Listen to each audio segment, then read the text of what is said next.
చిన్నైనా మీ పాద సన్నిధిలో నీ వాక్యం వింటుకు మాకు మంచి తరుణం మీరు అనుగ్రహించారు దేవా. దాన్ని బట్టి స్తుతులు చెల్లించుకుంటున్నాము. వచ్చిన ఒక్క సహోదరి బట్టి ప్రార్థిస్తున్నాను దేవా. మరి దూరం నుంచి కూడా రోజు సిస్టర్ని మీరు తీసుకొని వచ్చారు నైనా, మీకు స్తుతులు చెల్లించుకుంటున్నాను. అదేవిధంగా నైనా మరి ఇంకా ఎవరైతే దాంట్లో ఉన్నారో వాళ్ళు కూడా కొంచెం తొందరగా వచ్చి నైనా మరి ఇక్కడ చేరి మరి మైండ్కి వచ్చే భాగ్యాన్ని మనం దయచేయమని, చిన్న ప్రార్థన ఆలకించమని మా ప్రభువును ప్రియ కుమారుడైన యేసుక్రీస్తు పరిశుద్ధ నామమును బట్టి అడిగి వేడుకొనుచున్నాము తండ్రి.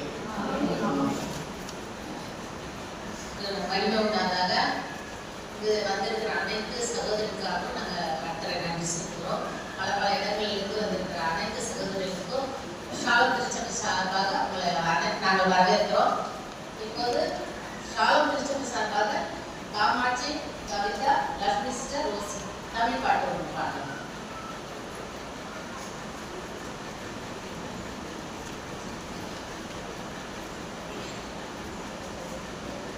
பாடல் நம்பர் 1 சோதிரம் இயேசுநாதா. சோதிரம் இயேசுநாதா உமக்கென்றும் சோதிரம் இயேசுநாதா. சோதிரம் இயேசுநாதா உமக்கென்றும் சோதிரம் இயேசுநாதா. சோதிரம் செய்கின்றோம் நின்னடியார் திருநாமத்தினாதரவில். சோதிரம் செய்கின்றோம் நின்னடியார் திருநாமத்தினாதரவில். இன்றைய தினமதிலும் ஒருமித்து கூடவும் நாமத்தினார். இன்றைய தினமதிலும் ஒருமித்து கூடவும் நாமத்தினார். கர்த்தரின் கிருபைக்காக உமக்கென்றும் சோத்திரம் சோத்திரமே. கர்த்தரின் கிருபைக்காக உமக்கென்றும் சோத்திரம் சோத்திரமே.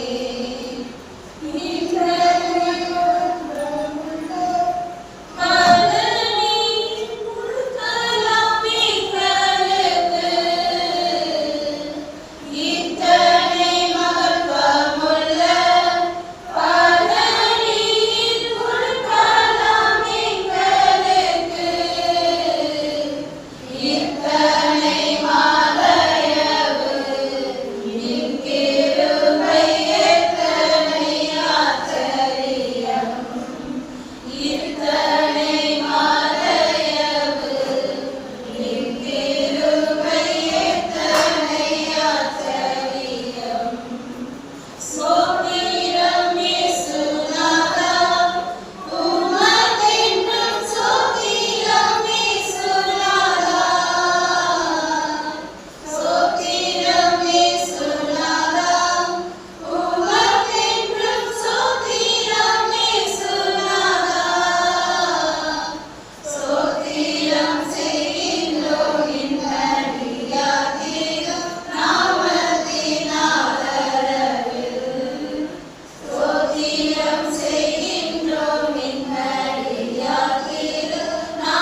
மெசேஜ் கொடுக்குற அம்மா வேற யாரும் இல்லை, என் மாமியார் தான்.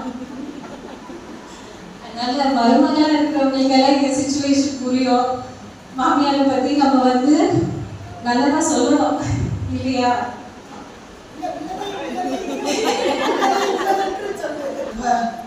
அவங்க விட்டு கொடுத்துட்டு அப்புறம் பேசணும்னு நான் எடுத்து பழக்கல. டிரான்ஸ்லேட்டர் வச்சு இதுதான் எனக்கு ஃபர்ஸ்ட் டைம். எங்கள் சர்ச்சிலேயே ஜெபிங்கன்னு சொல்லிட்டு தான் வந்துருக்கேன். எனக்காக அநேக ஜனங்க ஜெபிப்பாங்க. நான் எனக்கு பழக்கம் இல்லை. நானும் நம்ம தமிழ்நாடு அங்கே இருந்தாங்க தமிழ்நாடு இருக்கேன். இங்கே கொஞ்சம் விடுறதுனால நான் இந்த ஸ்பீடில் நிறையா சொல்கிறேன். சாரி, இப்போ ஒரு கொஞ்சம் அனுசரித்து பார்த்தேன். உங்களுக்கு பார்த்தேன்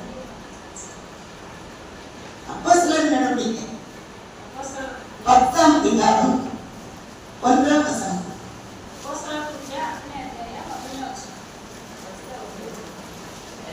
ஒன்றாம் வசனத்திலிருந்து இத்தாலியா பட்டணம் என்னப்பட்ட பட்டாளத்திலே 100க்கு அதிபதியாகிய கொர்நேலியு என்னும் பெயர் கொண்ட ஒரு மனுஷன் செகரியா பட்டணத்திலே இருந்தார்.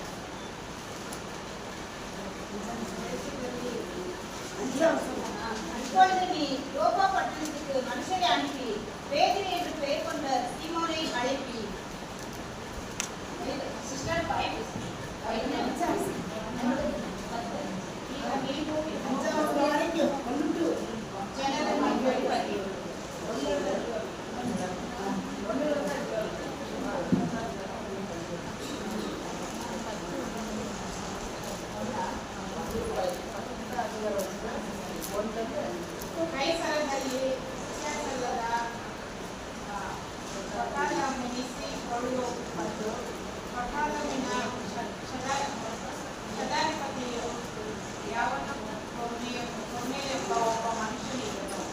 ಅವನು ಭಕ್ತನು ತನ್ನ ಮನೆಯವರೆಲ್ಲರೂ ಸಹಿತವಾಗಿ ದೇವರಿಗೆ ಭಯಪಡುವರು ಆಗಿದ್ದು ಜನರಿಗೆ ಬಹಳವಾಗಿ ದಾನ ಧರ್ಮ ಮಾಡುತ್ತಾ ದೇವರಿಗೆ ನಿತ್ಯವೂ ಪ್ರಾರ್ಥನೆ ಮಾಡುತ್ತಾ ಮಧ್ಯಾಹ್ನದ ಮೇಲೆ ಸಮಯದ 3 ಗಂಟೆಗಳ ಗಂಟೆಯಲ್ಲಿ ಅವನಿಗೆ ಒಂದು ದರ್ಶನ ಉಂಟಾಗಿ ಒಬ್ಬ ದೇವದೂತನು ತನ್ನ ಬಳಿಗೆ ಬಂದು ಕೊರ್ನೇಲಿಯನಿಗೆ ಎಂದು ಕರೆಯುವನು. ಅವನು ಪ್ರತ್ಯೇಕವಾಗಿ ಕಂಡು ಅವನನ್ನು ಆ ದೂತನನ್ನು ಹುಟ್ಟಿಸಿ ನೋಡಿ ಭಯಭೀತನಾಗಿ ಹೇಳು ಸ್ವಾಮಿ ಎಂದು ಹೇಳಲು ದೂತನು ಅವನಿಗೆ ನಿನ್ನ ಪ್ರಾರ್ಥನೆಗಳು ನಿನಗೆ ಜ್ಞಾನಧರ್ಮ ದೇವರ ಮುಂದೆ ಜ್ಞಾಪಕವಾಗಿ ಬರದವು. ಈಗ ನೀನು ಯೋನಕ್ಕೆ ಜನರನ್ನು ಬೇಗನೆಯಿಟ್ಟುಕೊಳ್ಳಿ, ಸೀಮೋನನ ಕಡೆಗೆ ಇರಬೇಕು. ಅವನು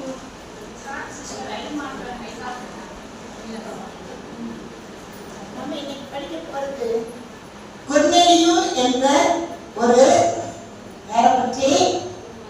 செசரியா பட்டணத்தானாகிய கொர்நேலியுவை பற்றி இன்னைக்கு நம்ம படிக்க போறோம். எல்லாரும் இதுல படிச்சிருப்பீங்க, கேட்டிருப்பீங்க. இந்த கொர்நேலியு அப்படி என்ன அவர்கிட்ட தாளத்துகள் இருந்தது அப்படின்னு சொல்லியாகிய கொர்நேலியு என்னும் பேர் கொண்ட ஒரு மனுஷன் செசரியா பட்டணத்திலே இருந்தான்.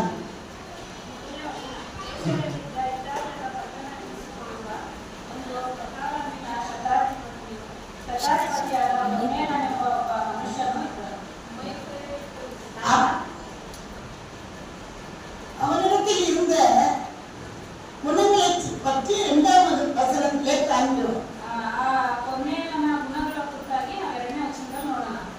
முதலாவது குணம் அவன் தேவ பக்தி உள்ளவனும். ಮೊದಲನೇ ಗುಣ ಬಂದ್ಬಿಟ್ಟು ಆತನಲ್ಲಿ ದೇವ ಭಕ್ತಿಯನ್ನು ನಾವು ನೋಡ್ತಾ ಇದ್ದೇವೆ. 2வது குணம் தன் வீட்டார் அனைவரோடும் தேவனுக்கு பயந்தவனுமாயிருந்து. ಆತನು ತನ್ನ ಮನೆಯವರ ಸಹಿತವಾಗಿ ದೇವರಿಗೆ ಭಯಪಡುವವನು ಆಗಿದ್ದನು. 3வது ஜனங்களுக்கு மிகுந்த கர்மங்களை செய்து. 3ನೇದಾಗಿ ಜನರಿಗೆ ಬಹಳವಾಗಿ ದಾನ ಧರ್ಮ ಮಾಡುತ್ತಾ ಇದ್ದನು. எப்பொழுதும் தேவனை நோக்கி ஜெபம் பண்ணி கொண்டிருந்தான். ದೇವರಿಗೆ ನಿತ್ಯವೂ ಪ್ರಾರ್ಥನೆ ಮಾಡುತ್ತಾ ಇದ್ದನು. இந்த 4 குணங்கள் நம்மிடத்தில் இருக்கிறதா? ಈ 4 ಗುಣಗಳು ನಮ್ಮಲ್ಲಿ ಇದೆಯಾ? உன்னுடைய சிந்தனை இதுதான். ಇವತ್ತಿನ ಧ್ಯಾನ ಇದೆ. இந்த 4 குணங்கள் இருக்கக்கூடிய அந்த மனிதன் சாதாரணமான ஒரு வேலை செய்யற மகன் கிடையாது. ಈ 4 ಗುಣಗಳಿರುವಂತ ಕೊರ್ನೇಲಿಯನು ಸಾಧಾರಣವಾದ ಮನುಷ್ಯನು ಅಲ್ಲ. இல்ல வீட்டுல தூங்கிட்டே இருக்கிற சோம்பேறியும் அல்ல. ಮನೆಯಲ್ಲಿ ನಿದ್ದೆ ಮಾಡಿಕೊಂಡಿರುವಂತ ಸೋಂಬೇರಿಯೂ ಅಲ್ಲ. இல்ல குடிச்சு வெறிச்சு தூங்கிக்கிட்டு இருக்கிற ஒரு குடிகாரனும் அல்ல. ಕುಡಿದು ನಿದ್ದೆ ಮಾಡುವಂತ ಕುಡಿತನೂ ಅಲ್ಲ. அப்ப அந்த கொர்நேலியு கிட்ட என்னென்ன தன்மைகள் இருந்ததுன்னு சொல்லி பார்க்கலாம். ಕೊರ್ನೇಲಿಯನ ಮನೆಯಲ್ಲಿ ಏನೇನು ಗುಣಗಳಿದ್ದವು ಎಂಬುದಾಗಿ ನಾವು ನೋಡೋಣ. அவன் தேவ பக்தி உள்ளவன். ಅವನು ದೇವ ಭಕ್ತಿ ಉಳ್ಳವನು.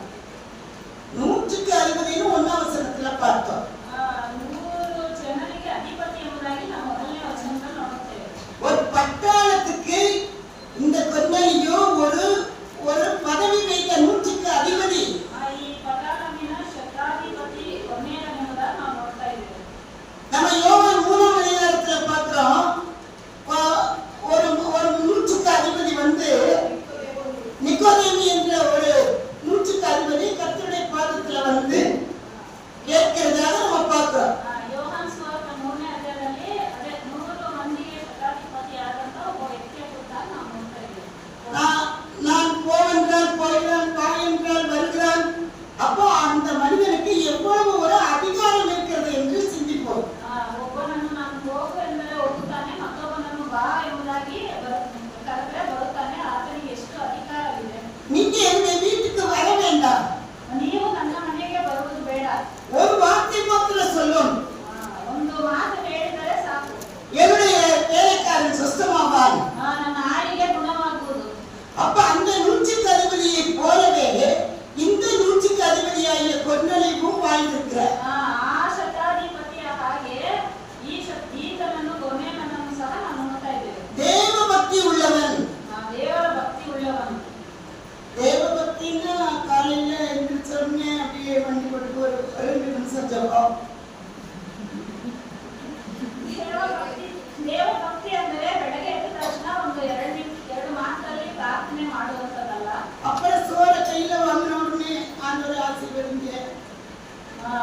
ತಂದೆ ಕೈಯಲ್ಲಿ ತೆಗೆದುಕೊಂಡು ಈ ಆಹಾರವನ್ನು ಆಶೀರ್ವದಿಸು ಎಂಬುದಾಗಲ್ಲ.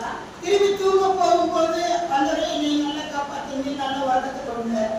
ನೀ ಮಲಗೋಕ್ ಮುಂಚೆ ದೇವ ನನ್ನನ್ನು ಚೆನ್ನಾಗಿ ಕಾಪಾಡಿದ್ದಿ, ಒಳ್ಳೆ ನಿದ್ದೆಯನ್ನು ಕೊಡು ಎಂಬುದಾಗಿ.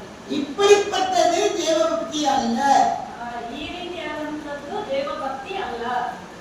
அப்ப தேவபக்தி அப்படின்னு சொல்றது தேவனுக்கு சுகந்தமான வாசனை வீசக்கூடிய வாழ்க்கை நம்ம வாழணும். அந்த வாழ்க்கையை வாழ்பவன் தான் தேவபக்தி உள்ளவன். ದೇವಭಕ್ತಿ ಎಂಬುದಾಗಿ ನಾವು ಹೇಳುವುದಾದರೆ ದೇವರಿಗೆ ಸುಗಂಧ ವಾಸನೆಯಾಗಿ ನಾವು ನಮ್ಮನ್ನು ತೊಡಗಿಸಿಕೊಳ್ಳುವುದೇ ನಿಜವಾದ ದೇವಭಕ್ತಿ. அந்த தேவபக்தி உள்ள மனிதர் தான் இந்த கொர்நேலியு என்று பார்க்கிறோம். ದೇವ ಭಕ್ತರಲ್ಲಿ ಒಬ್ಬನಾದಂಥವನು ಈ ಕೊರ್ನೇಲಿಯ ಎಂಬುದಾಗಿ ನಾವು ನೋಡ್ತಾ ಇದ್ದೀವಿ. ஆண்டவர் சொல்லுகிறார், ஒரு மணி நேரமாவது என்னோடு கூட விழித்திருக்க கூடாதா? ಕರ್ತನು ಹೇಳುತ್ತಿದ್ದಾನೆ, ಒಂದು ಗಳಿಗೆ ಆದರೂ ನನ್ನೊಟ್ಟಿಗೆ ಎಚ್ಚರವಾಗಿರಲಾರಿಯಾ? இது எந்த இடத்துல பார்க்கிறோம்? ಯಾವ ಯಾವ ಸ್ಥಳದಲ್ಲಿ ನೋಡ್ತೇವೆ? கெத்செமனே தோட்டத்தில். ಮನೆ ತೋಟದಲ್ಲಿ ನಾವು ನೋಡ್ತೇವೆ. அந்த கொஞ்ச நேரம் அவங்க விழித்திருந்து ஜெபிக்க கூடாமல் ಸ್ವಲ್ಪ ಸಮಯವಾದರೂ ಎಚ್ಚರವಾಗಿದ್ದು ಅವರೊಟ್ಟಿಗೆ ಪ್ರಾರ್ಥನೆ ಮಾಡುವಾಗ வேலை வந்துருச்சுன்னு சொல்லிட்டாரு. என்னுடைய வேலை வந்துருச்சு, மரணத்தை நான் சந்திக்க போகிறேன் என்று ஆண்டவர் சொல்றாரு. ನನ್ನ ಸಮಯವು ಬಂದಿದೆ ಎಂಬುದಾಗಿ ಕರ್ತನು ಹೇಳ್ತಾ ಇದ್ದಾನೆ. ನಾನು ಮರಣವನ್ನು ಸಂಧಿಸಲಿಕ್ಕೆ ಹೋಗ್ತಾ ಇದ್ದೇನೆ ಎಂಬುದಾಗಿ ಹೇಳ್ತಾ ಇದ್ದಾನೆ. அந்த நேரத்திலேயும் கூட சீசர்கள் என்ன பண்ணாங்க? தூங்கிட்டு இருக்காங்க. ಆ ಸಮಯದಲ್ಲೂ ಸಹ ಶಿಷ್ಯರು ನಿದ್ದೆ ಮಾಡುವುದನ್ನು ನಾವು ನೋಡ್ತಾ ಇದ್ದೇವೆ. ஒரு மணி நேரமாவது என்னோடு கூட விழித்திருக்க கூடாதா? ಒಂದು ಗಳಿಗೆ ಆದರೂ ನನ್ನೊಟ್ಟಿಗೆ ಎಚ್ಚರವಾಗಿರಲಾರಿಯಾ? இது எவ்வளவு பெரிய ஒரு ஆனந்தமான வார்த்தை. ಇದು ಎಷ್ಟು ಒಂದು ಸಂತೋಷಕರವಾದಂತ ಸುದ್ದಿ. நான் தான் இப்ப சாக போறேன், என்னை அவ்வளவு கஷ்டப்படுத்தி என்னை சாக வைக்க போறாங்களே. ನನ್ನನ್ನ ಈಗ ಮರಣಕ್ಕೆ ಒಪ್ಪಿಸಲಿಕ್ಕೆ ತೆಗೆದುಕೊಂಡು ಹೋಗ್ತಾರೆ. ಎಷ್ಟು ಶ್ರಮೆಯನ್ನು ಕೊಟ್ಟು ನನ್ನನ್ನು ಸಾಯಿಸಲಿಕ್ಕೆ ಕರ್ಕೊಂಡು ಹೋಗ್ತಾರೆ. இன்னும் கொஞ்ச நேரத்துல நீங்க எல்லாரும் செதறி ஓடி போறீங்களே. ಇನ್ನು ಸ್ವಲ್ಪ ಸಮಯದಲ್ಲಿ ನೀವೆಲ್ಲರೂ ಚೆದರಿ ಓಡಿ ಹೋಗ್ಲಿಕ್ಕಿದ್ದೀರಾ? இந்த ஒரு மணி நேரமாவது என் கூட விழித்திருக்க கூடாதா? ಈ ಸ್ವಲ್ಪ ಒಂದು ತಾಸಾದರೂ ನನ್ನೊಟ್ಟಿಗೆ ಎಚ್ಚರವಾಗಿರಲಾರಿರಾ? கெஞ்ச குரல் பார்த்தீங்களா? இந்த எழுத்தை நீங்க சொல்லி பாருங்க. இந்த வரிகள்ல எவ்வளவு ஒரு தேவன் இயேசு கிறிஸ்து அப்படியே அழுது சீசர்களை பார்த்து, இது மரணம் வரப்போகுது, இந்த கொஞ்ச நேரமாவது என் கூட நீங்க இருக்க கூடாதா, விழிச்சிருக்க கூடாதா, ஜெபம் பண்ண கூடாதா? ஒரு ஆதங்கமான வார்த்தை. ಆ ಸಮಯದಲ್ಲಿ ನಮ್ಮ ಕರ್ತನು ಎಷ್ಟೋ ದುಃಖದಿಂದ ಒಂದು ಗಳಿಗೆ ಆದರೂ ಒಂದು ತಾಸಾದರೂ ನನ್ನೊಟ್ಟಿಗೆ ನೀವು ಎಚ್ಚರವಾಗಿದ್ದು ಪ್ರಾರ್ಥನೆ ಮಾಡಲಾರಿರಾ ಎಂಬುದಾಗಿ ನಮ್ಮ ಸ್ವಾಮಿ ಕೇಳುವಂತ. அது போல நம்ம பார்க்கிறோம், இயேசு கிறிஸ்து சிலுவையில தொங்கும் போது அந்த 4வது வார்த்தை, என் தேவனே ஏன் என்னை கைவிட்டீர்?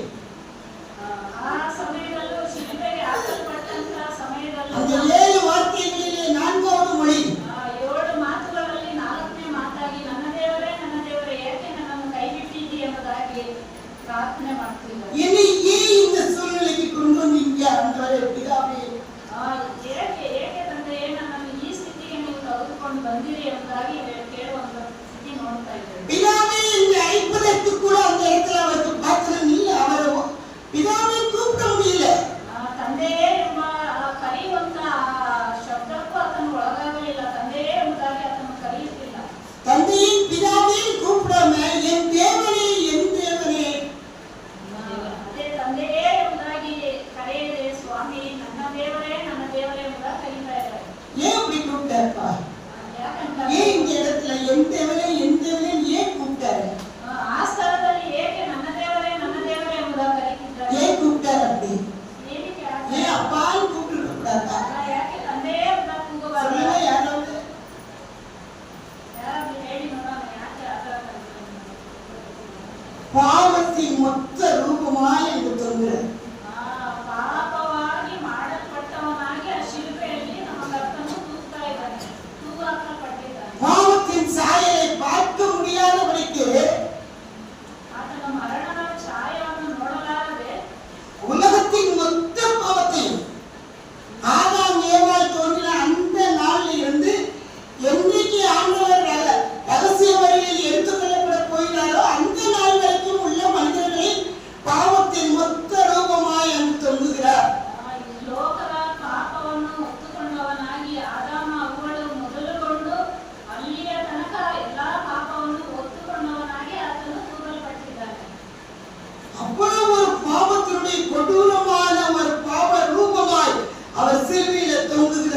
ಹಾಕಿದ್ದಾರೆ. ಅಷ್ಟು ಘೋರವಾದ ಪಾಪ ರೂಪವಾಗಿ ಆತನು ತೂಗಲ್ಪಟ್ಟಿದ್ದಾನೆ.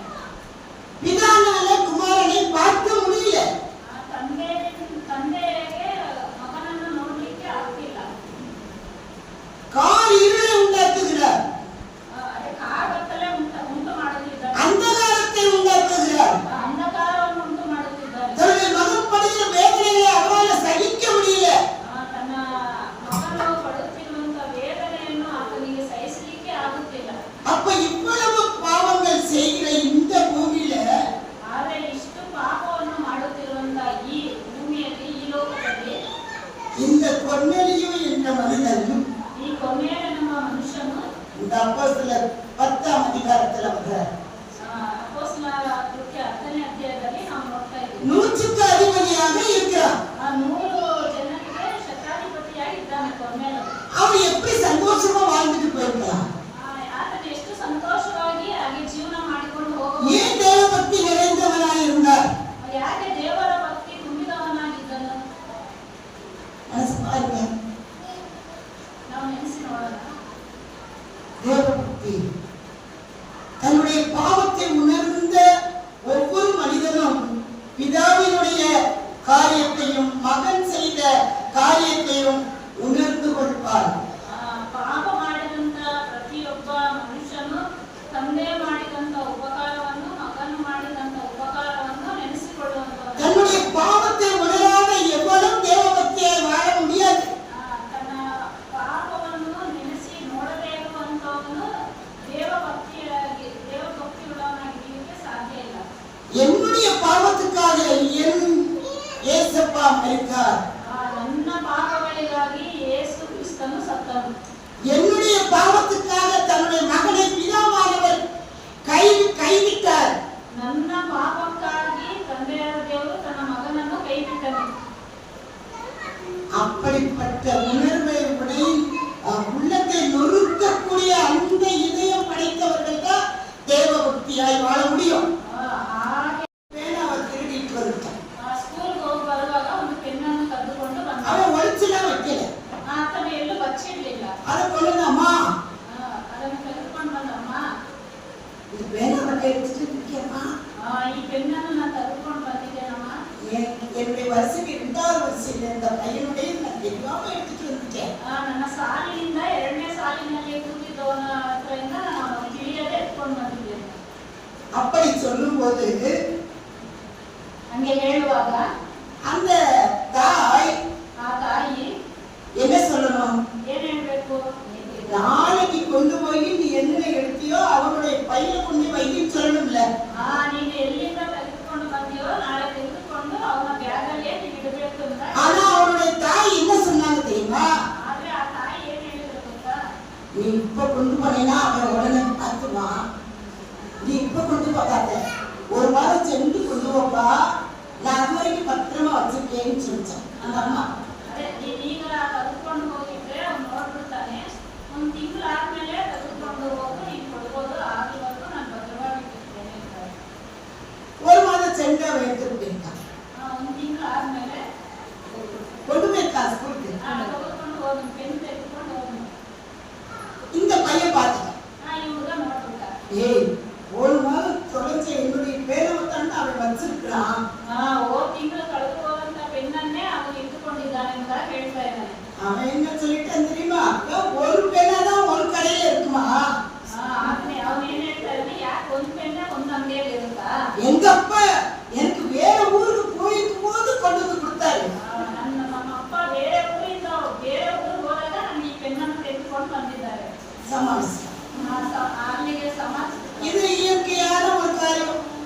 ಇದು ஏதோ ஒரு கடையில இருந்து வாங்கிட்டு வந்திருக்கலாம், வாங்கிட்டேன். ಇದು ನ್ಯಾಚುರಲ್ ಆಗಿ ಹೇಳುವಂತ ಮಾತು. ಯಾವುದೋ இப்படியே சின்ன சின்ன பாவத்துல அவன் வளர்ந்து வந்தான். ಹೀಗೆ ಚಿಕ್ಕ ಚಿಕ್ಕ ಪಾಪಗಳಲ್ಲಿ ಬೆಳೆಯುತ್ತಾ ಹೋದನು. அவன் பெரியவனாகி ಅವನು ದೊಡ್ಡವನಾಗಿ கொலைகார கும்பல்ல சேர்ந்துட்டான். ಕೊಲೆಗಾರ ಗುಂಪಿನಲ್ಲಿ ಸೇರಿಕೊಂಡನು. அப்ப அந்த காவல் போலீசார் என்ன செய்யறாங்க? இந்த பிள்ளையை பிடிச்சிருக்கிறதுக்கு வர்றாங்க. ಪೊಲೀಸ್ ಅವರು ಬಂದು ಈ ಹುಡುಗನನ್ನು ಹಿಡಿದುಕೊಂಡು ಹೋಗ್ಲಿಕ್ಕೆ ಬರ್ತಾ ಇದ್ದಾರೆ. போலீஸ்காரங்களுக்கு முன்னாடி அந்த தாய் அவன் ஐயா என் பிள்ளை இப்படி கூட்டிட்டு போறீங்களே அப்படின்னு சொல்லி கதை தாய் பாசம். ಆ ತಾಯಿ ಆ ಪೊಲೀಸ್ ಅವ್ರ ಮುಂದೆ ಹೋಗಿ ನನ್ನ ಮಗನನ್ನು ಕರ್ಕೊಂಡು ಹೋಗ್ತಿದ್ದೀರಾ ಅಂತ ಹೇಳ್ತಾ ಇದ್ದಾರೆ. அந்த மகன் என்ன சொன்னான்னு தெரியுமா? ನಮ್ಮ ಮಗ ಏನ್ ಹೇಳ್ದ ಗೊತ್ತಾ? அம்மா நான் சின்ன பிள்ளையில ஒரு பேனா திருடுனல்ல, ನಾನು ಚಿಕ್ಕ ವಯಸ್ಸಿನಲ್ಲಿದ್ದ ಒಂದು ಪೆನ್ನು ಕರ್ಕೊಂಡು எனக்கு நீங்க தானே ஐடியா சொல்லி கொடுத்தீங்க. ನೀನ್ ತಾನೇ ಈ ಐಡಿಯಾ ಹೇಳ್ಕೊಟ್ಟಿದ್ ನನಗೆ. அதே வழியில தானம்மா நான் நடந்து வந்தேன். ಅದೇ ದಾರಿಯಲ್ಲೇ ನಾನು ನಡ್ಕೊಂಡು ಬಂದೆ. நான் இவ்வளவு பெரிய மனுஷனா வர்ற வரைக்கும் நான் அதுல தானம்மா வளர்ந்துருக்கேன். ನಾನು ಇಷ್ಟು ದೊಡ್ಡ ಮನುಷ್ಯನಾಗೋವರೆಗೂ ನಾನು ಅದರಲ್ಲೇ ಬೆಳೆದುಕೊಂಡು என்னுடைய பாவத்துக்கு நான் இப்ப போலீஸ்காரங்களோட போய் சிறைச்சாலையில நான் உள்ள இருக்கிறது தான் என்னுடைய பாவத்துக்கு தண்டனை. ಈ ಕಾರ್ಯಗಳಿಂದಲೇ ನಾನು ಈಗ ಪೊಲೀಸರ ಒತ್ತಿಗೆ ಹೋಗಿ ನಾನು ಸೆರೆಯಲ್ಲಿ ಇರುವುದೇ ಅದು ಸರಿಯಾದ ಒಂದು. நீ இப்ப நீ அழுத புண்ணியம் இல்லம்மா. ಈಗ ನೀನು ಹತ್ತು ಪ್ರಯೋಜನ இனி சின்ன பிள்ளைய அடிச்சு வளர்த்திருக்கணும்மா. ನೀನು ನಾನು ಚಿಕ್ಕ ವಯಸ್ಸಲ್ಲೇ ನನ್ನನ್ನು ಹೊಡೆದು ನೀನು ಬೆಳೆಸಬೇಕಾಗಿತ್ತು. நீ என்னை அப்படியே அப்பெல்லாம் விட்டுட்டியம்மா. ಅವಾಗೆಲ್ಲ ಹಾಗೆ ಬಿಟ್ಬಿಟ್ಟಿಯಲ್ಲ. உனக்கு ஆதாயம் நினைச்சு நீ வாங்கிட்டியம்மா. ನಿನಗೆ ಆದಾಯವನ್ನು ನೆನೆಸಿ ನೀನು ತೆಗೆದುಕೊಂಡು ಬಿಟ್ಟಲ್ಲ. அதை இப்ப நீ அழுகிறியம்மா. ಈಗ ನೀನು ಅಳ್ತಾ ಇದೆಯಲ್ಲ. அந்த தாய்க்கு அப்பதான் வேதனை. ಆಗ್ಲೇ ಆ ತಾಯಿಗೆ ದುಃಖ ಬಂತು. அந்த தாய் அப்பொழுதுதான் உணர்த்தப்பட்டார். ಆ ತಾಯಿಗೆ ಆಗ್ಲೇ ಆಕೆಗೆ ಆ ಪರಿಜ್ಞಾನ ಬಂತು. அப்படிப்பட்ட ஒரு பிள்ளைய சின்ன பிள்ளையில இருந்தே வளர்க்காம ಆ ರೀತಿಯಾದಂತ ಮಗನನ್ನು ಆ ಚಿಕ್ಕ ವಯಸ್ಸಿನಿಂದಲೇ ಬೆಳೆಸದೆ இந்த பெண்மணி என்ன செய்தாரு? ಕೊನೆಯಲ್ಲಿ ಏನ್ ಮಾಡ್ತಿದ್ದಾರೆ? தன் வீட்டார் அனைவரோடும் தேவனுக்கு பயந்தவனுமாயிருந்து ತನ್ನ ಮನೆಯವರ ಸಹಿತವಾಗಿ ದೇವರಿಗೆ ಭಯಪಡುವವನಾಗಿದ್ದನು. வீட்டார் அனைவரோடும் வீட்டுல ஒருத்தர் பாக்கி இல்லை, எல்லாரும் தேவனை வணங்குறாங்க. ತನ್ನ ಮನೆಯವರ ಎಲ್ಲರ ಸಹಿತವಾಗಿ ಯಾರನ್ನೂ ಬಿಡದೆ. ஆனா இந்த பெண்மணி யாரு? ಈ ಕೊನೆಯಲ್ಲಿ ಯಾರು? புரட்சாதியா. ಆತನ ಅನ್ಯ ಜಾತಿ. புரட்சாதியா ಅನ್ಯ ಜಾತಿಯವನು. நம்ம காலையில சிந்தித்தோம். புரட்சாதியாருக்கும் விசுவாசிகளுக்கும் பங்கியது, அவிசுவாசிகளுக்கும் விசுவாசிக்கும் பங்கியதின் காலையில சிந்திச்சோம் இல்லையா? ನಾವು ಬೆಳಗ್ಗೆ ಧ್ಯಾನ ಮಾಡಿದ್ದು ವಿಶ್ವಾಸಿಗೂ ಅವಿಶ್ವಾಸಿಗೂ பங்கியது. ಅದೇ ಬಂಧನ ಅಂದ್ರೆ ಐಕ್ಯವೇನೆಂದಾಗಿ. அப்போ இப்படி உள்ள சூழ்நிலைகள்ல அப்ப உள்ள அவருடைய வீட்டார்ல ஒருவர் கூட பாக்கி இல்லாத விட்டு ಇಂತಹ ಸಂದರ್ಭಗಳಲ್ಲಿ ಇಂತಹ ಸಮಯದಲ್ಲಿ ಕೊನೆಯನ್ನು ನನ್ನ ಮನೆಯವರ ಒಬ್ಬರನ್ನು ಬಿಡದೆ ಮನೆಯವರ ಸಹಿತವಾಗಿ ಅಂತ ನಾವು ನೋಡ್ತಾ ಇದ್ದೀವಿ. வீட்டார் அனைவரோடும் கூட தேவனுக்கு பயந்தவர்களாய் இருந்தார்கள். ಮನೆಯವರೆಲ್ಲರ ಸಹಿತವಾಗಿ ದೇವರಿಗೆ ಭಯಪಡುವವರಾಗಿದ್ದರು. மூணாவது காரியம், ಮೂರನೇದನ್ನು ನೋಡೋಣ. ஜனங்களுக்கு மிகுந்த தர்மங்களை செய்து ಜನರಿಗೆ ಬಹಳವಾಗಿ ದಾನ ಧರ್ಮ ಮಾಡುತ್ತಾ மிகுந்த தர்மம்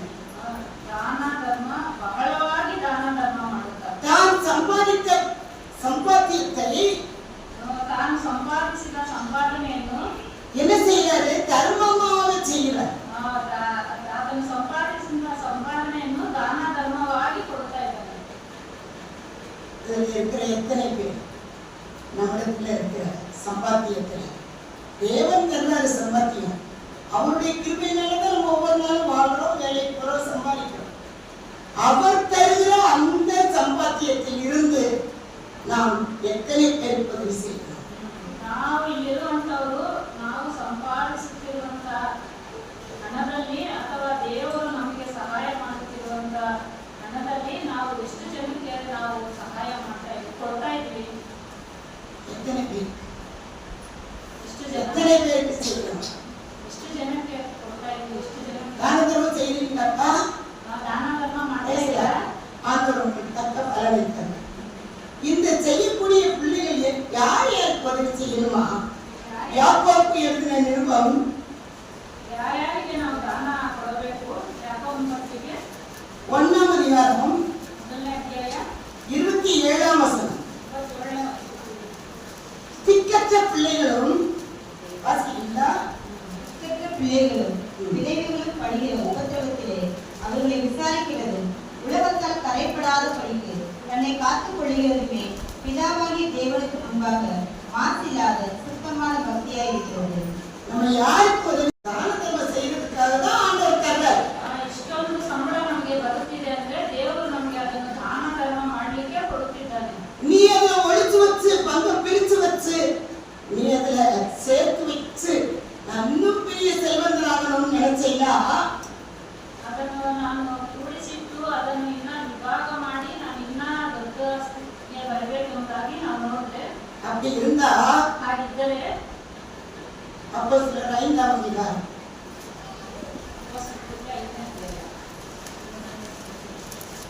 அனனியா என்னும் பேருள்ள ஒருவனும் அனனியா என்ற பேருள்ள ஒருவனும் அவருடைய மனைவியாகிய சப்திவாளும் தங்கள் காணி ஆட்சியை விட்டார்கள். தன் மனைவி அறிய அவன் கிரயத்திலே ஒரு பங்கை வஞ்சித்து வைத்து ஒரு பங்கை கொண்டு வந்து அப்போஸ்தலருடைய பாதத்திலே வைத்தார்.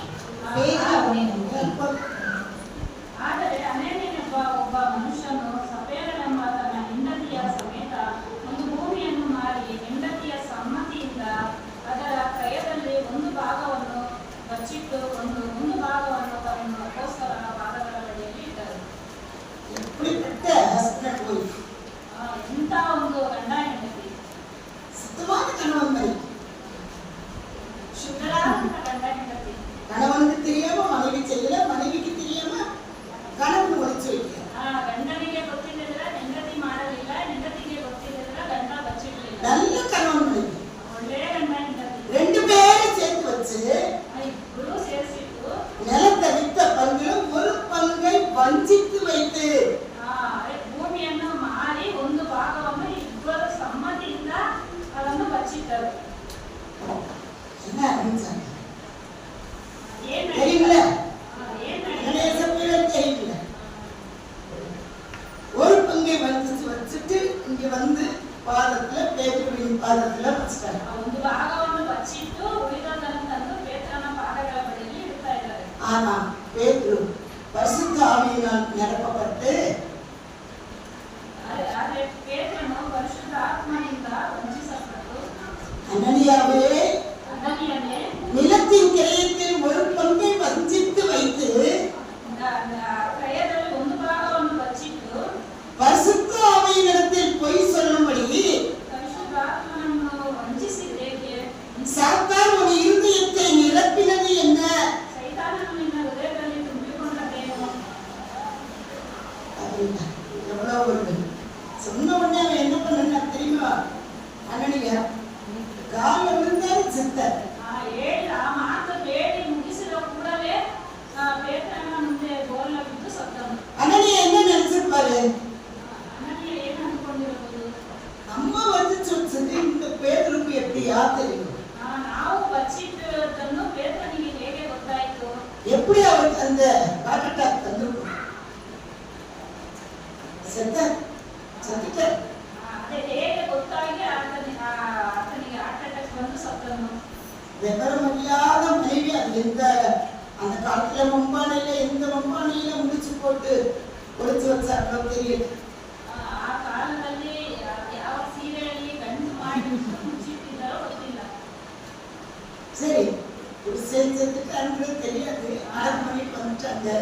ಸರಿ ಆಯ್ತು, ಗಂಡ ಸತ್ತು ಬಿದ್ದಿರೋದು ಹೆಂಡತಿಗೆ ಗೊತ್ತಿಲ್ಲ, ಹೆಂಡತಿ ಬಂದಳು. பேதுரு கேட்கிறார் இல்லையா?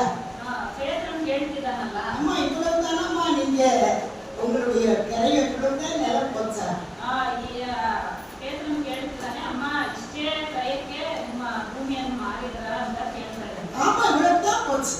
ಅವ್ರು ಇಷ್ಟಕ್ಕೆ ಹೋಯ್ತು ಎಂಬುದಾಗಿ, ಇಷ್ಟಕ್ಕೆ ಮಾರಿದರು ಎಂಬುದಾಗಿ.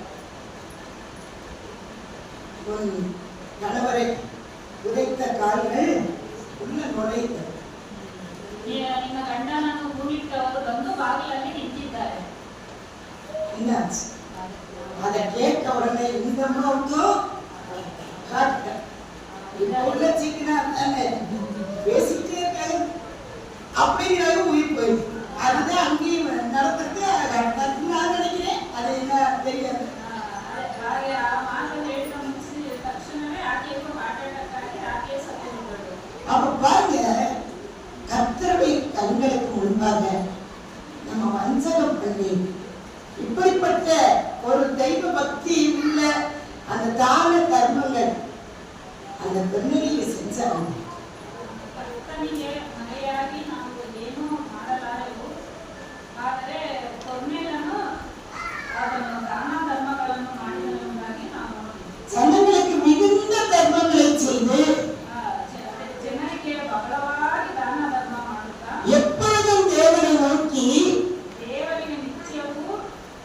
ஜெபம் பண்ணி கொண்டிருந்தான். ಪ್ರಾರ್ಥನೆ ಮಾಡಿಕೊಳ್ಳುತ್ತಾ ಇದ್ದನು. ஒரு 100க்கு அதிபதி, 100 ಶತಾಧಿಪತಿಗಳು, பட்டாளத்து அதிபதி ಪಟಾಣ ನಡೆಸಿಕೊಂಡ ಶತಾಧಿಪತಿ எப்பொழுது ஜெபம் பண்ண முடியுமா? ಹಾಗೆ ಪ್ರಾರ್ಥನೆ ಮಾಡಲಿಕ್ಕೆ ಸಾಧ್ಯನಾ? தாவீது சொல்றார், எப்பொழுது கர்த்தரை என் கண்களுக்கு முன்பாக வைத்திருக்கிறேன். ದಾವೀದನು ಹೇಳುತ್ತಿದ್ದಾನೆ, ಯಾವಾಗಲೂ ನನ್ನ ಕರ್ತನನ್ನು ನನ್ನ ಎದುರುಗಡೆನೇ ಇಟ್ಟುಕೊಂಡಿದ್ದೇನೆ. தாவீது ஒரு ராஜா, பெரிய ராஜா. ದಾವೀದನು ದೊಡ್ಡ ರಾಜನು. இரவும் பகலும் கர்த்தருடைய வேதத்தில் பிரியமாயிருந்து தியானமாயிருக்கிற மனுஷன் பாக்கியவான் எழுதியிருக்காரு. 1 சங்கீதம் 1. ಅದನ್ನು ತನ್ನ ವಾಕ್ಯವನ್ನು ಧ್ಯಾನ ಮಾಡಿಕೊಂಡು ಎಷ್ಟೋ ಧನ್ಯರಾಗಿ ಮೊದಲನೇ ಕೀರ್ತನೆಯನ್ನು ನಾವು ನೋಡ್ತೇವೆ. எப்படி இருந்திருக்கீங்க? ದೇವರನ್ನು ನೋಡುತ್ತಾ ஜெபம் பண்ணி கொண்டிருந்தார். ನಾವು ಪ್ರಾರ್ಥನೆ, ದೇವರಿಗೆ ನಿತ್ಯವೂ ಪ್ರಾರ್ಥನೆ ಮಾಡುತ್ತಾ ಇದ್ದರು. அது 3 வசனம் பாருங்க. 3ನೇ ವಚನದಲ್ಲಿರೋಣ. பகலில் ஏறக்குறைய 9 மணி நேரத்திலே ಮಧ್ಯಾಹ್ನದ ಮೇಲೆ ಸುಮಾರು 3 ಗಂಟೆಗೆ தேவனுடைய தூதன் தன்னிடத்தில் வரவும் ಅವನಿಗೆ ಒಂದು ದರ್ಶನ, கொர்நேலியுவே என்று அழைக்கவும் ಅವನಿಗೆ ಒಂದು ದರ್ಶನ ಉಂಟಾಗಿ ಒಬ್ಬ ದೇವದೂತನು பிரத்யட்சமாய் தரிசனம் ತನ್ನ கண்டார். ಬಳಿಗೆ ಬಂದು ಕೊರ್ನೇಲನೇ ಎಂದು ಕರೆದನು. நேரடியாக தூதன் வந்தார். ನೇರವಾಗಿ நம்மெல்லாம் எவ்வளவோ ஜெபம் பண்றோம். ஜெபம் பண்றோம்ல எல்லாருமே. தேவதூதன் இன்னைக்காவது நமக்கு முன்னாடி வந்து நின்றுட்டாங்களா? ಯಾವತ್ತಾದ್ರೂ பேசியிருக்காங்களா? ದೇವದೂತನು தேவனுடைய மெல்லிய குரல் கேட்டிருக்கா? நம்ம ஜெபிக்கும் பொழுது தேவனுடைய குரல் நம் மெல்லிய சத்தம் நம்மிடத்தில் கேட்டிருக்கா? சொல்லுங்க, பதில் சொல்லுங்க. தேவன் பேசியிருக்காரா இல்லையா? பேசுவார்மா. ஆண்டவர் பேசுகின்ற கேட்பான். நம்ம ஜெபிக்கும் போது ஆண்டவர் பேசுவாரு. ನಾವು ಪ್ರಾರ್ಥನೆ ಮಾಡುವಾಗ ನಮ್ಮ ದೇವರು ನಮ್ಮೊಟ್ಟಿಗೆ ಮಾತನಾಡ್ತಾನೆ. ಇಲ್ಲಿ ಕೊರ್ನೇಲನು ಸಹ ಪ್ರಾರ್ಥನೆ ಮಾಡುವಾಗ ದೇವದೂತನು ಪ್ರತ್ಯಕ್ಷನಾದನೆಂಬುದಾಗಿ ನಾವು ನೋಡ್ತಾ ಇದ್ದೀವಿ. ವಾಕ್ಯ ಅವನಿಗೆ ದರ್ಶನ ಕೊಟ್ಟು ದೇವದೂತನು ಅವನಿಗೆ ಪ್ರತ್ಯಕ್ಷವಾದನೆಂಬುದಾಗಿ ನಾವು ವಾಕ್ಯ ಹೋಗ್ತೇವೆ. ஒரு பாடல் உண்டு. ಮಾಡಿದೆ பேசும் தெய்வம் நீ, பேசாத கல்லோ மரமோடி அல்ல. பேசும் தெய்வம் நீ, பேசுகின்ற தெய்வம் நம்முடைய ஆண்டவர். ನಮ್ಮ ಕರ್ತನು ಮಾತಾಡುವಂತ ದೇವರು. பூமியான கல்லோ மரமோ அல்ல, ಮಾತುಬಾರದಂತ ಕಲ್ಲು ಮರ, ஜீவனுள்ள தெய்வம். ಜೀವವುಳ್ಳ ದೇವರು. 3ஆம் நாள் உயிர்த்தெழுந்த ஒரே ஒரு தெய்வம். 3ನೇ ದಿನ ಮೃತ್ಯುಂಜಯನಾಗಿ ಎದ್ದು ಬಂದಂತ ಒಬ್ಬನೇ ದೇವನು. இப்பொழுதும் நம்மோடு கூட உள்ளத்திலே ஜீவிக்கின்ற தெய்வம். ಈಗಲೂ ಸಹ ನಮ್ಮಲ್ಲಿ ವಾಸ ಮಾಡುವಂತ ದೇವರು. அப்போ ஒரு ஜெபம் பண்ணி கொண்டு இருக்கும் போது ಆಗ ಒಂದು ಪ್ರಾರ್ಥನೆ ಮಾಡುತ್ತಿರುವಾಗ பிரத்யட்சமாய் தூதன் தோன்றி ಕೊರ್ನೇಲನು ಪ್ರಾರ್ಥನೆ ಮಾಡುತ್ತಿರುವಾಗ ಒಬ್ಬ ದೂತನು ಪ್ರತ್ಯಕ್ಷನಾದ. ஆண்டவர் உடனே ஒரு தூதன் அனுப்புறார். ಕರ್ತನು ಒಬ್ಬ ದೂತನನ್ನು ಕೂಡಲೇ ಕಳಿಸುತ್ತಿದ್ದಾನೆ. என்ன சொல்றான் அந்த தூதன்? ದೂತನು ಏನು ಹೇಳುತ್ತಿದ್ದಾನೆ? அவனை உற்று பார்த்து ಅವನು ಆ ದೂತನನ್ನು ದೃಷ್ಟಿಸಿ ನೋಡಿ பயந்து, ಭಯ ಹಿಡಿದವನಾಗಿ, ஆண்டவரே ಏನು ಸ್ವಾಮಿ, என்ன என்றான். ಏನು ಎಂದು ಕೇಳಲು அப்பொழுது அவன் அந்த தூதன் சொல்றான், ದೂತನು ಅವನಿಗೆ, உன் ஜெபங்களும் ನಿನ್ನ ಪ್ರಾರ್ಥನೆಗೂ உன் தர்மங்களும் ನಿನ್ನ ದಾನ ಧರ್ಮಗಳು தேவனுக்கு நினைப்பூட்டுதலாக ದೇವರ ಮುಂದೆ ಜ್ಞಾಪಕಾರ್ಥವಾಗಿ ಏರಿ ಬಂದವು. ಜ್ಞಾಪಕಾರ್ಥವಾಗಿ ಏರಿ ಬಂದವು. அவர் சந்நிதியில் வந்து எட்டியது. ಆತನ ಸನ್ನಿಧಿಗೆ ಬಂದು ಮುಟ್ಟಿತು. நம்ம ஜெபிக்கிற ஜெபம் கர்த்தருடைய சந்நிதிக்கு போகுமா? ನಾವು ಮಾಡುತ್ತಿರುವಂತ ಪ್ರಾರ್ಥನೆ ದೇವರ ಸನ್ನಿಧಿಗೆ ಹೋಗುತ್ತಿದೆಯಾ? போகுமா? ಹೋಗುತ್ತಾ? சொல்லுங்க. போகும். நம்ம ஜெபிக்கின்ற ஒவ்வொரு ஜெபமும் போகும். அப்ப நம்ம என்ன ನಾವು ಮಾಡುವಂತ ಪ್ರತಿಯೊಂದು ಪ್ರಾರ್ಥನೆ ದೇವರ ಸನ್ನಿಧಿಗೆ ಹೋಗುತ್ತೆ. நம்ம ஜெபிப்பதற்கு முன்பாக ನಾವು ಪ್ರಾರ್ಥನೆಗೆ ಮಾಡೋದಕ್ಕಿಂತ ಮುಂಚೆ பாவ அறிக்கை முதலாவது செய்யணும். ಪಾಪ ಅರಿಕೆ ಮೊದಲನೇದಾಗಿ ಮಾಡಬೇಕು. ஆண்டவரே நான் ஒரு பாவி. ಕರ್ತನೆ, ನಾನು ಪಾಪಿ. நான் எத்தனையோ பாவங்களை ನಾನು